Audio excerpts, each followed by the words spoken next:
최근 미국의 화웨이 조 폐기가 심화되면서 미국 무역 분쟁이 더 고조되고 있는데요. 시진핑은 세계 최대 매장량과 생산량을 자랑하는 중국의 히토류의 수출 제한과 농산물 수입 중단, 이 두 가지를 협상 카드로 쓰려는 움직임을 보이고 있습니다. 과연 시진핑은 히토류 수출 제한과 농산물 수입 중단을 미중 무역 분쟁의 협상 카드로 사용할까요? 안녕하세요. 세상의 모든 지식을 쉽고 재밌게 전해드리기 위해 몹시 애쓰고 있는 지식부심입니다. 여러분의 좋아요와 구독은 더 좋은 지식을 전해드리는 큰 힘이 됩니다. 히토류 하면서 난리도 아닙니다. 중국의 강력한 보복카드로 언급되는 이유는 무엇이고 왜 중요한 걸까요? 히토류는 겉으로 보기에는 흔해 빠진 돌덩이와 흙가루일 뿐입니다. 하지만 히토류는 반도체의 비타민으로 불려질 정도로 중요한 자원이며 광물 형태로는 정말 희귀하므로 자연계에 매우 드물게 존재하는 금속 원소라는 의미에 히토류라는 이름을 붙였습니다. 하지만 그 이름에 비해서는 상대적으로 풍부하게 매장되어 있죠. 히토류는 17개의 원소를 포함한 광물을 통칭해서 부르는 명칭입니다. 비타민처럼 전자산업에는 꼭 필요한 재료인데 반도체, 스마트폰, 디스플레이, 배터리, 컴퓨터, 노트북, 전기자동차 등 전자와 관련된 모든 제품에 들어가는 광물입니다. BBC와 아시아타임스에 따르면 중국은 세계 히토류 매장량의 37%를 보유하며 생산량의 90% 이상을 차지한다고 합니다. 이게 국내 언론사마다 80%다, 90%다 좀 차이가 나는데 사실 수치가 중요하지 않습니다. 히토류 광산이 다른 나라에 있다고 해도 정제나 생산은 중국에서 거의 독점을 하고 있기 때문입니다. 히토류는 전 세계적으로 매장량이 풍부하나 경제적 채굴 가능한 형태로 존재하는 경우는 매우 드뭅니다. 중국은 작년에 히토류를 12만 톤을 채굴해 세계 생산량의 72%를 차지할 정도로 독점에 가까울 정도로 공급하고 있으나 매장량 기준으로는 중국 37%, 브라질, 베트남 18%, 러시아 9%등 향후 다른 지역의 개발 확대 여지가 충분합니다. 미국 정부의 데이터에 따르면 2004년에서 2018년도까지 매년 12,000톤의 히토류 수입을 중국의 80%를 의존하고 있습니다. 따라서 시진핑은 자국에 대한 미국의 히토류 의존도를 약점으로 판단하는 이유가 충분하죠. 시진핑 주석이 무역 분쟁으로 바쁜 와중에 히토류 공장을 시찰한 이유는 히토류 수출 제한 카드를 트럼프에게 은근슬쩍 보여준 거라고 생각됩니다. 또한 시진핑이 히토류 수출 제한 카드를 준비하는 이유는 단순히 미국의 중국에 대한 수입 의존도뿐만은 아닙니다. 중국은 2010년 센카쿠 열도를 둘러싼 일본과의 갈등 당시 중국의 히토류 수출 제한 조치로 일본에게 사과를 받아낸 경험이 있습니다. 이미 중국은 히토류를 강력한 무기로서 사용한 경험을 가지고 있다는 것이죠. 하지만 일본의 경우 센카쿠 열도를 둘러싼 중국과의 갈등 당시 중국의 히토류 수출 제한 조치로 큰 곤욕을 치른 이후 호주, 베트남, 카자흐스탄, 인도 등지에서 히토류 개발권을 확보하는 등 의존도를 낮추기 위해 적극적으로 노력했고 중국에 대한 경제 의존도도 49%로 낮추며 지속적인 대비를 해왔습니다. 당시 미국도 중국의 히토류 수출을 줄였던 2010년 센카쿠 열도 사태를 참고하여 국가 안보를 위해 히토류 확보의 중요성이 제기됐으나 공화당과 민주당 정부 모두 대응에 실패했습니다. 사실 미국도 히토류 매장량이 상당하지만 채굴을 거의 하지 않습니다. 히토류는 정제 과정 중 유독물질을 사용해야 하기 때문에 토질, 수질, 대기 오염 등 심각한 환경오염을 유발한다는 치명적인 약점이 있습니다. 이 때문에 환경 기준이 높은 선진국들은 히토류 생산을 위해선 환경오염 평가를 통과해야 하며 또한 인건비도 높기 때문에 생산이 어려운 실정이죠. 현재 미국에서는 캘리포니아주에 있는 마운틴 패스가 채굴이 이루어지고 있는 유일한 히토류 광산입니다. 그러나 광산을 보유한 MP 머티리얼스는 채굴이 가능한 광물을 매년 5만 톤씩 중국으로 보내 재련하고 있는 수준이며 WSJ에 따르면 미국 화학기업 블루라인은 호주 히토류 생산업체 라이너스와 합작기업을 세우고 미국의 히토류 분리 공장을 건설을 추진하고 있습니다. 미국이 히토류에 민감하게 반응하는 이유는 첨단 산업뿐 아니라 미국이 자랑하는 국방 산업에도 영향을 미치기 때문입니다. 미국 방위 산업의 히토류는 미국 전체 수요의 5% 미만입니다.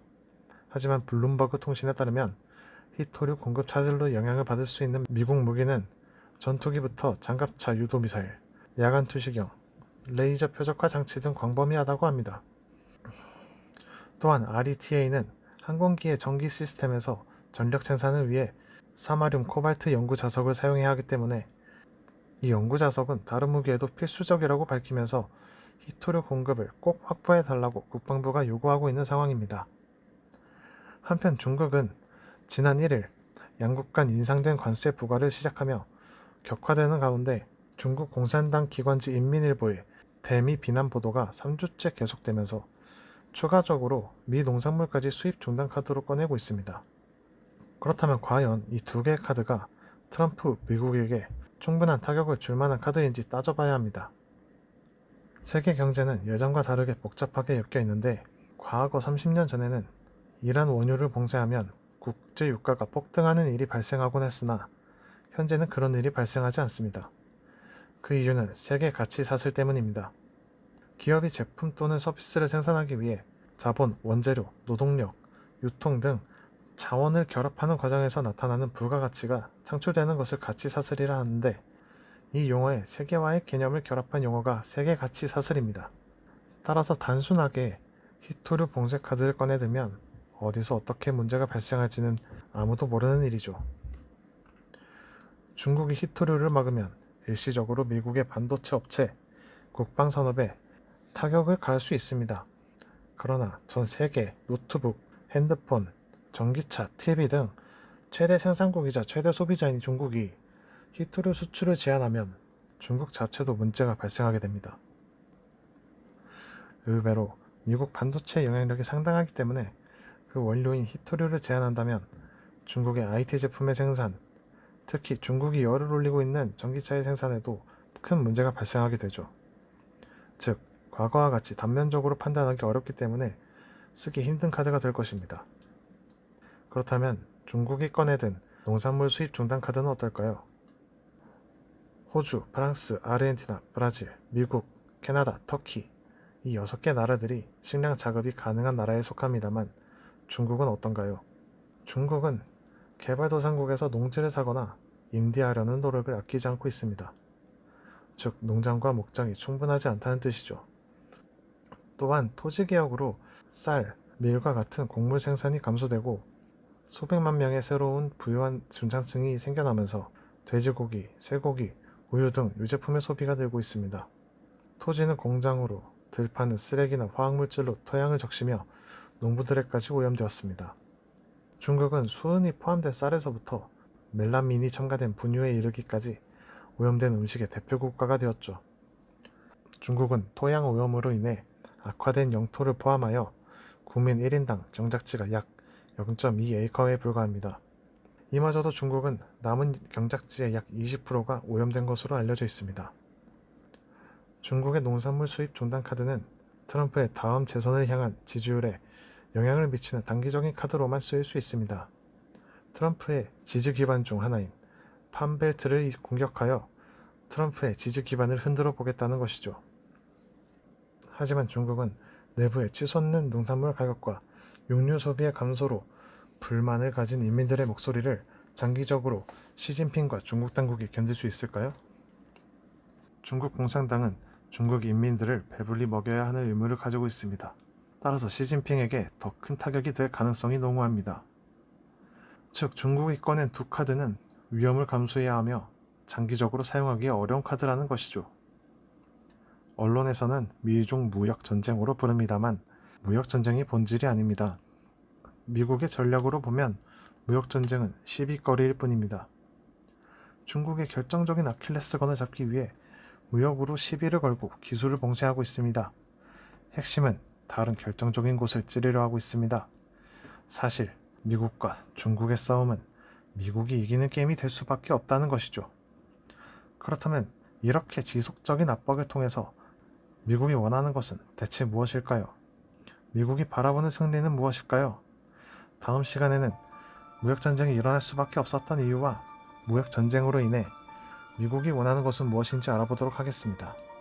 오늘은 이렇게 히토류와 농산물 이슈에 대해 그리고 실질적인 카드로서의 실용성에 대해 알아보았는데 참 국제정세가 어렵기만 합니다. 그래도 우리는 우리의 자산을 지키기 위해 경제와 국제정세에 지속적으로 관심을 가져야만 할 것입니다. 자, 오늘도 내용이 유익하고 재밌으셨다면 구독과 좋아요 꼭 부탁드립니다. 부족한 지식 부심을 요청해 주셔서 감사드리고 오늘 하루도 좋은 하루 되시길 기원하겠습니다.